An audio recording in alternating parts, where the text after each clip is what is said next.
Nga pala. Dito lang ako, relax ko lang dyan, Jayat. Still! Picture ako sa mga still. Ginagaya ni Jayat yung outfit ko, guys.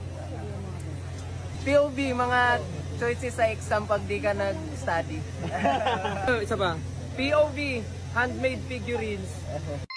Yung pag-reach out pala ni Stel, guys, hindi ko alam kung naaalala nyo. Basta naka-live ako noon, naglalaro lang ako. Andi napadaan si Stel sa live ko. Doon ko napansin, may private message pala siya. Hindi na talaga ako nagdalawang isip noon. Kasi ba tayo magdalawang isip kung isa lang isip na binigay sa atin ng Panginoon? Right? At kahit siguro may lakad ako sa araw ng shoot, guys, ika-cancel ko pa rin talaga yun kasi ito yung una noon. Right? At kahit siguro may lakad ako sa araw ng shoot, guys, ika-cancel ko pa rin talaga yun kasi ito yung unahin ko. Kasi pangarap ko talaga to, guys. Once in a lifespan lang to mangyayari. Hindi ko talaga na-imagine na dadating pala yung araw na to. Yung mga kasama ko ang SB19 at mga sikat at respetadong mga tao sa industriya ng Pilipinas. Ang masasabi ko lang talaga sa SB19, guys, hawak talaga nila yung mga Infinity Stones. And kasalanan nila lahat yon. Kasi sobrang dedicated nila sa trabaho nila. Masasabi mo talaga na deserve nila lahat yung mga blessings na natatamasa nila ngayon. Kasi sobrang bait at napaka-humble talaga nilang lahat. Kaya sa lahat ng sumusuporta sa SB19, tama talaga kayo ng tao na sinusuportahan. Grabe yung nangyari sa araw na to. Totoo ba lahat yun? Hindi talaga ako makapariwara. So thank you din sa inyong lahat, guys. Kayo yung dahilan bakit ako andito. At kayo yung dahilan kung bakit tinulak ako ni Estel. Ay, sumbong ko kayo sa mama ko lagi. Bitaw, guys, from the bottom of my esophagus, thank you so much din talaga sa inyong lahat. I love you all so much, guys. So yun lang muna for today. Lagi niyo tatandaan, ako si Jayat Gaming at huwag niyo kalimutan